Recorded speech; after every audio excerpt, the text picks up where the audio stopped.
Hey guys, welcome back to learn with Rajni. Friends, Rajasthan high court LDC exam में जिन बच्चों का चयन हुआ है उनके लिए आज का वीडियो है। आज हम बात करने वाले हैं डॉक्यूमेंट वेरिफिकेशन के बारे में। डॉक्यूमेंट वेरिफिकेशन के वक्त आपको कौन कौन से डॉक्यूमेंट्स रेडी करवाने हैं वो सब मैं आपको आज बताने वाली हूँ।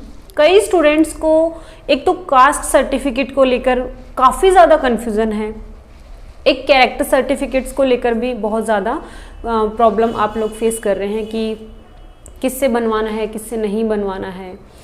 तो सारी चीज़ें मैं क्लियर करूँगी, बहुत ही ब्रीफ में आपको बता दूँगी। मान लो आप डीवी करवाने जा रहे हैं और वहाँ पे अगर कोई डॉक्यूमेंट में 19-20 है या फिर कुछ कमी उनको लगती है तो वो डिसक्वालीफाई नहीं करेंगे, आपको एक इनफ टाइम आपको देंगे वो डॉक्यूमेंट वहाँ सबमिट करवाने के लिए। तो पास होना बड़ी बात है, नौकरी लेना बड़ी बात है, आगे सारी समस्याएं बहुत छोटी छोटी आने वाली हैं, तो आपको टेंशन लेने की बिल्कुल ज़रूरत नहीं है।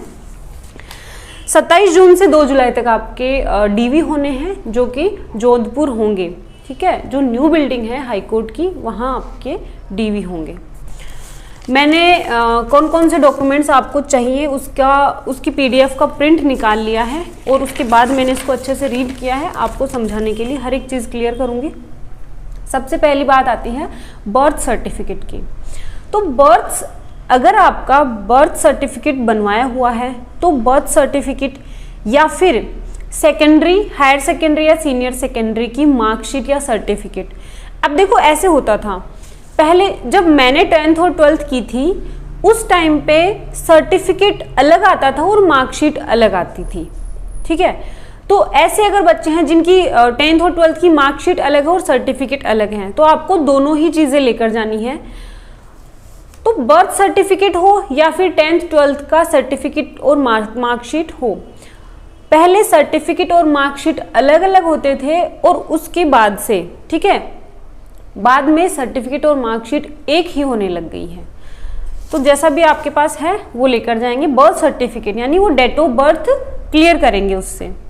नेक्स्ट है सर्टिफिकेट ऑफ एजुकेशनल क्वालिफिकेशन। आपकी जितनी भी एजुकेशनल क्वालिफिकेशन की जो मार्कशीट्स हैं, डिग्रीज हैं, वो सारी आपको लेकर जानी है। 10th 12th ग्रेजुएशन, अगर किसी ने पोस्ट ग्रेजुएशन या बीएड भी कर रखी है, मतलब जो भी आपके क्वालिफिकेशन है उनकी सारी मार्कशीट और जो भी आपके पास डिग्री हैं वो आपको लेकर जानी है। RSCIT का लेकर जाना है, ठीक है। इनकी सभी की फोटोकॉपी भी लेकर जानी है और साथ ही ओरिजिनल तो लेकर जाने ही हैं।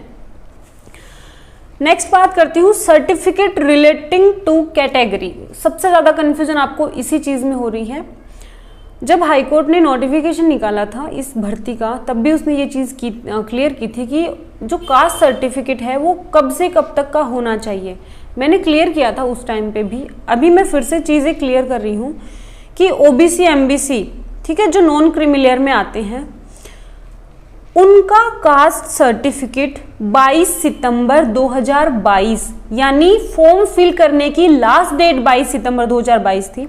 तो वो फॉर्म 22 सितंबर 2022 से बाद का नहीं बना हुआ होना चाहिए, ओके।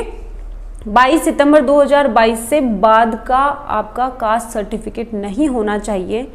और पुराना कितना हो वो मैं आपको क्लियर कर देती हूँ कि 22 सितंबर 2019 से 21 सितंबर 2021 तक का अगर आपका CC बना हुआ है कास्ट सर्टिफिकेट तो आपको एक एफिडेविट देना पड़ेगा। और अगर 22 सितंबर 2021 से 22 सितंबर 2022 तक के बीच के पीरियड का है तो आपको कोई एफिडेविट नहीं देना होगा, आपका जो CC है वो मान्य होगा। तो बहुत ज़्यादा लोड लेने की ज़रूरत नहीं है, सिर्फ इतना सा जान लो कि 22 सितंबर 2022 के बाद का कास्ट सर्टिफिकेट नहीं होना चाहिए, उससे पहले का होना चाहिए। उससे अगर 1 साल के बीच तक का है, 22 सितंबर 2022 से अगर 1 साल पहले तक का है तब तो आपको कोई एफिडेविट नहीं बनवाना है। अगर उससे पुराना है, 2020 का है, 19 का है, तब आपको एक एफिडेविट देना पड़ेगा। आगे बात करते हैं EWS कैटेगरी की। तो EWS कैटेगरी में जो इनकम एंड एसेट सर्टिफिकेट होता है वो 1/4/2022 से 22/9/2022 के बीच का होना चाहिए। ठीक है, अगर 22/9/2022 से लेकर पहले 1/4/2022 तक का है तब आपको कोई प्रॉब्लम नहीं आएगी, और अगर 1/4/2020 से 31/3/2022 तक का आपका EWS का सर्टिफिकेट है तब आपको एक एफिडेविट देना पड़ेगा। SC/ST के जो हैं उनको कोई उनके ऊपर लागू नहीं होता है कि SC/ST वालों का तो जो सर्टिफिकेट है वो कितना भी पुराना हो, उसमें कोई वो नहीं है। लेकिन SC/ST, OBC, MBC और EWS के जो कैंडिडेट्स जिनका कास्ट सर्टिफिकेट 22 नवंबर 2022 के बाद का है तब वो मान्य नहीं होगा। May be must not have issued after the last date of submission of the application form 22/9/2022। जब फॉर्म भरने की आखिरी डेट थी उसके बाद का कास्ट सर्टिफिकेट मान्य नहीं होगा।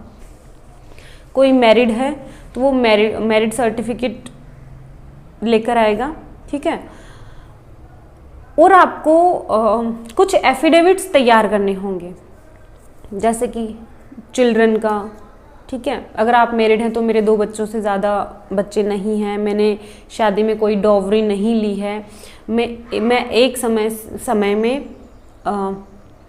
एक जीवित स्पाउस नहीं रखूँगा या रखूँगी। ठीक है, ऐसे कुछ एफिडेविट्स आपको बनाने हैं जो मैरिड है उनको भी और जो अनमेरिड है उनको भी।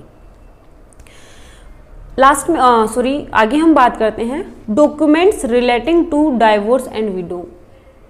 जो डाइवोर्स एंड विडो का मतलब कैटेगरी में हैं उनको इनके डॉक्यूमेंट्स ले जाने हैं। डाइवोर्सी जो है वो उसको जो भी जजमेंट या डिक्री होती है वो ले जानी है, उसकी कॉपी ले जानी है। और जो विडो हैं उनको अपने हस्बैंड का डेथ सर्टिफिकेट ले जाना है, मैरिज सर्टिफिकेट और डेथ सर्टिफिकेट, ये आपको रेडी करने हैं। आगे हम बात करते हैं जो डिसेबल्स हैं उनको अपनी डिसेबिलिटी का सर्टिफिकेट, जो स्पोर्ट्स पर्सन है उनको स्पोर्ट्स पर्सन का सर्टिफिकेट, और जो एक्स सर्विसमैन है उनको एक्स सर्विसमैन का सर्टिफिकेट। अब बात आती है जो ऑलरेडी किसी डिपार्टमेंट में, ऑलरेडी किसी जॉब में है तो उनको अपने डिपार्टमेंट का NOC सर्टिफिकेट ले जाना है। जो ऑलरेडी गवर्नमेंट जॉब में है किसी भी पोस्ट पे, तो उनका अगर हाईकोर्ट LDC में चयन हुआ है तो उनको NOC सर्टिफिकेट, जैसे मैं पहले LDC थी सेशन कोर्ट में, उसके बाद में मेरा चयन हुआ स्टेनोग्राफर में, तो मुझे मेरे डिपार्टमेंट यानी कोर्ट का NOC सर्टिफिकेट मुझे सबमिट करवाना पड़ा था मेरे DV के टाइम पे। ठीक है, नो ऑब्जेक्शन सर्टिफिकेट। तो वैसे ही आगे हैं सर्टिफिकेट्स और एफिडेविट। आपको कुछ एफिडेविट या सर्टिफिकेट्स देने हैं, जैसे कि आपके खिलाफ कोई क्रिमिनल केस नहीं पेंडिंग है। ठीक है, और ये कुछ एफिडेविट्स हैं जो कि आपको बनवाने पड़ेंगे। ठीक है, आपके पास any criminal prosecution pending against the candidate, तो इस तरह के कुछ एफिडेविट्स आपको बनाने हैं। More than 2 children on or after the date of commencement of rule. ठीक है, आप 2 बच्चों से ज़्यादा बच्चे नहीं करेंगे। ठीक है, इस टाइप के कुछ एफिडेविट्स आपको देने हैं। साथ ही मूल निवास प्रमाण पत्र आपको देना है। अब बात करते हैं कैरेक्टर सर्टिफिकेट की। कैरेक्टर सर्टिफिकेट आपको 3 चाहिए, ध्यान से सुन लीजिएगा, ये आप काफ़ी कंफ्यूज हो रहे हैं इस चीज़ में। कैरेक्टर सर्टिफिकेट्स आपको 3 बनवाने हैं। एक कैरेक्टर सर्टिफिकेट तो वो होगा जो जहां आपने लास्ट स्टडी की थी, मतलब अगर आप ग्रेजुएट हैं तो जहां से आपने ग्रेजुएशन की है उस कॉलेज से। अगर आपने बीएड भी कर रखा है तो आपकी बीएड कॉलेज से। अगर आपने एमए किया है तो मतलब आपने लास्ट एजुकेशन जहां ली उस कॉलेज से आपको एक कैरेक्टर सर्टिफिकेट बनवाना है। अगर आपने पहले से बनवा रखा है तो 6 महीने से ज़्यादा पुराना नहीं मान्य होगा कैरेक्टर सर्टिफिकेट। तो मैं आपको यही राय दूंगी कि अभी, ठीक है, 1-2 दिन में ही आप जाएं अपने कॉलेज में और जहां भी आपने लास्ट स्टडी की है वहां से आप अपना कैरेक्टर सर्टिफिकेट इशू करवा लें। एक तो ये हो गया, क्लियर है। दूसरे 2 कैरेक्टर सर्टिफिकेट ऐसे लोगों से बनवाने जो गजेटेड ऑफिसर हैं। ठीक है, जैसे जो स्कूल लेक्चरर हैं वो भी गजेटेड ऑफिसर होते हैं, प्रिंसिपल हैं। ठीक है, और जो पब्लिक प्रोसिक्यूटर होते हैं, ठीक है, पीपी वगैरह, और डॉक्टर्स जो हैं वो भी गजेटेड ऑफिसर हैं। तो गजेटेड जो पोस्ट है उनसे दो लोगों से आपको कैरेक्टर सर्टिफिकेट्स बनाने हैं। मार्केट में आपको कैरेक्टर सर्टिफिकेट्स के फॉर्मेट मिल जाएंगे उनमें, और फिर गूगल पे भी पीडीएफ वगैरह काफी पड़ी हैं, हिंदी का फॉर्मेट भी है, इंग्लिश का फॉर्मेट भी है, आप किसी भी फॉर्मेट में बनवा सकते हैं। तो दो गजेटेड ऑफिसर के कैरेक्टर सर्टिफिकेट अलग अलग लोगों के, और जो सीसी है एक जहां आपने लास्ट स्टडी की है उस कॉलेज से, तो कॉलेज से अगर आप कैरेक्टर सर्टिफिकेट बनवाने जाएंगे तब आपको मार्केट से परचेज करके ले जाने की जरूरत नहीं है, क्योंकि हर कॉलेज का अपना एक फॉर्मेट होता है पर्सनल, वो उसी फॉर्मेट में कैरेक्टर सर्टिफिकेट इशू करते हैं। जैसे मान लीजिए मैंने जब मेरी हाईकोर्ट एलडीसी की जॉब लगी थी उस टाइम पे मैंने बीएड कर लिया था, तो बीएड कॉलेज से मैंने उस टाइम पे कैरेक्टर सर्टिफिकेट बनवाया और डीवी में दिया। ओके, फिर मैंने स्टेनो में चयन हुआ मेरा, तो स्टेनो के टाइम पे फिर से मैंने उसी कॉलेज से, क्योंकि वो मेरी लास्ट एजुकेशन मैंने वहीं से ली थी, स्टेनो के टाइम में मैंने फिर से वहीं से इशू करवाया सीसी। तो कैरेक्टर सर्टिफिकेट जो होता है वो 6 महीने तक ही मान्य होता है। ओके, तो आप अभी जाकर बनवा लें। कई स्टूडेंट्स ऐसे भी हैं कि जब उन्होंने कॉलेज किया था या फिर वहाँ से टीसी वगैरह जो भी ली थी, या फिर उन्होंने वहाँ से अपनी डिग्री ली थी, उस टाइम पे उन्होंने कैरेक्टर सर्टिफिकेट बनवा लिया था, तो अगर वो 6 महीने से ज़्यादा पुराना है तो वो मान्य नहीं होगा। ओके, तो इस चीज़ का आप स्पेशली ध्यान रखेंगे। आगे बात करते हैं, मूल निवास प्रमाण पत्र भी आपको लेना है। ठीक है, अब है आइडेंटिटी प्रूफ। ठीक है, फोटो वाला कोई भी आईडी प्रूफ है, फोटोज आपको रखनी है। इसके अलावा ये सारी चीजें मैंने आपको बता दी हैं। हाँ, ये एक और चीज, जो पीडीएफ थी जिसमें रिजल्ट आया था, उस पीडीएफ में लास्ट का जो पेज था वो ये था, आपको दिख रहा है क्या? आई डोंट नो कि आपको दिख रहा है या नहीं है। ये लास्ट पेज है, मतलब 120 पेजेस की जो पीडीएफ थी उसमें ये 120 नंबर का पेज है, उसमें तस्दीक फॉर्म गवाह प्रपत्र है। ठीक है, आपको ज्यादा दिमाग नहीं लगाना है, कोई भी आपके आसपास के 2 लोगों से इस फॉर्म को भरवाना है, उनके साइन करवाने हैं और उनके कॉन्टैक्ट नंबर लिखवाने हैं कि हम इस आदमी को जानते हैं।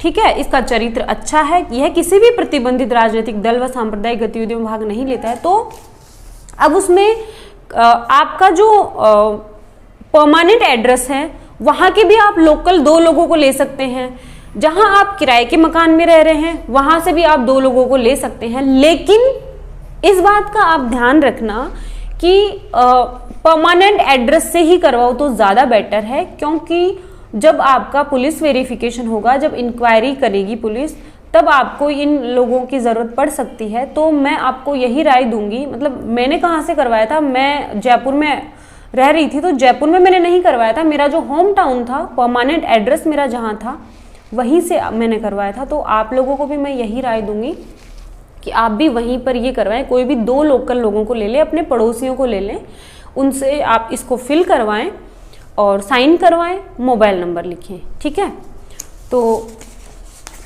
ये कुछ डॉक्यूमेंट्स थे और आपके लिए डॉक्यूमेंट वेरिफिकेशन के टाइम पर आपको प्रॉब्लम्स ना हो, इस वजह से मैंने ये वीडियो शूट किया है। आप लोगों के काफ़ी कमेंट्स भी आ रहे थे कि मैम हमें बताओ। एक बार फिर से मैनी कॉन्ग्रेचुलेशंस। और मैंने कहा था, आपको बहुत ज़्यादा बर्डन लेने की ज़रूरत नहीं है डीवी के लिए, क्योंकि जॉब लगना मुश्किल है, आगे आपको कोई डिस्क्वालीफाई नहीं कर सकता अगर वाजिब रीज़न ना हो तो। ठीक है, वाजिब रीज़न जैसे मान लो आपके डॉक्यूमेंट्स में ही कुछ गड़बड़ी है, कुछ फर्जी हैं, तो वो अलग मैटर हो जाता है। बाकी अगर आप सही हैं और आपके डॉक्यूमेंट्स में कुछ 19-20 है तो वो लोग रियायत देते हैं, कुछ टाइम भी देंगे आपको कि हाँ आप इतने दिन के अंदर आप वो डॉक्यूमेंट सबमिट करवा दें। एक जो सबसे ज़्यादा कन्फ्यूज़न है बच्चों में वो ये है कि फॉर्म भरते वक्त गलती से कुछ टाइपिंग एरर हो गया, जैसे कुछ ईयर गलत हो गया, जैसे फादर्स नेम में कुछ स्पेलिंग गलत हो गई है ना।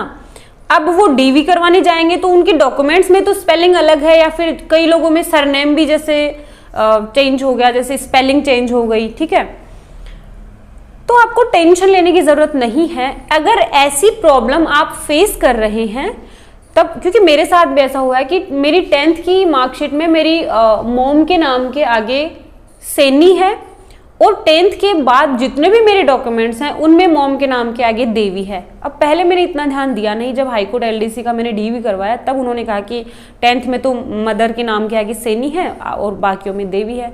तो बहुत छोटी प्रॉब्लम है, मैंने वहाँ पर एक एफिडेविट कर दे दिया था।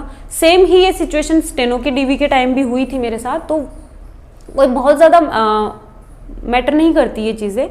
अगर हमें कुछ प्रॉब्लम्स हैं वो हम एफिडेविट दे सकते हैं कि ये और ये इंसान एक ही है, और कुछ शपथ पत्र होता है तो वो आप दे दें। अगर फॉर्म भरते वक्त आपने कुछ, जैसे मान लीजिए परसेंटेज में, जैसे फॉर्म में आपने कुछ अलग परसेंटेज डाल दिए, एक्चुअल में आपके कुछ अलग हैं, तो वो भी कोई बहुत ज़्यादा बर्डन लेने की ज़रूरत नहीं है। आपको सिर्फ एफिडेविट देना है उस चीज़ का, ठीक है।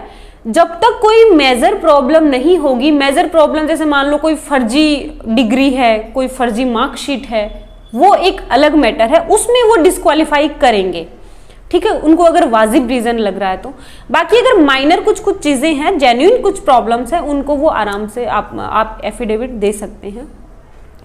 तो ये आज का वीडियो था जिन स्टूडेंट्स का चयन हुआ है हाईकोर्ट एलडीसी में, और काफ़ी खुशी हुई आप लोगों के इतने सारे कमेंट्स देखकर। और मैं तो ये मानती हूँ कि मेरा कोई रोल नहीं था। आप कह रहे हैं कि हमने आपकी क्लासेस ली, आपकी क्लासेस से इतने नंबर बूस्ट हुए, नहीं, जो कुछ भी था ना वो सिर्फ और सिर्फ आपकी मेहनत थी। मैं या फिर कोई भी टीचर आपको सिर्फ रास्ता दिखा सकता है, आपको गाइड कर सकता है, उसको फॉलो करना, उसको कंटिन्यू रखना, वो सिर्फ और सिर्फ आपके ऊपर डिपेंड करती है, आपकी विल पावर पे डिपेंड करती है।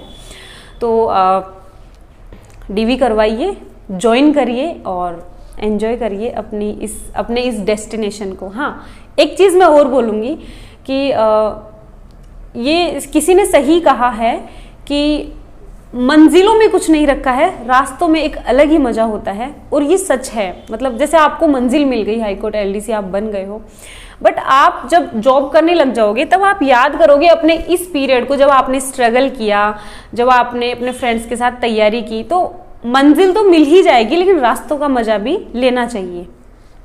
तो आज के लिए इतना ही। मैंने पूरी कोशिश की है हर चीज़ क्लियर करने की। इनफैक्ट पूरा मैंने आपको बता ही दिया है। उसके बाद भी अगर आपके मन में कोई डाउट है तो आप कमेंट सेक्शन में पूछ सकते हैं। इसके अलावा भी अगर आपको कुछ पर्सनली कुछ पूछना है, आप टेलीग्राम पर डीएम करिए, वहाँ पर हम कंटिन्यूअसली बच्चों से कनेक्टेड रहते हैं। तो आज के लिए इतना ही, मिलते हैं नेक्स्ट वीडियो में, तब तक के लिए।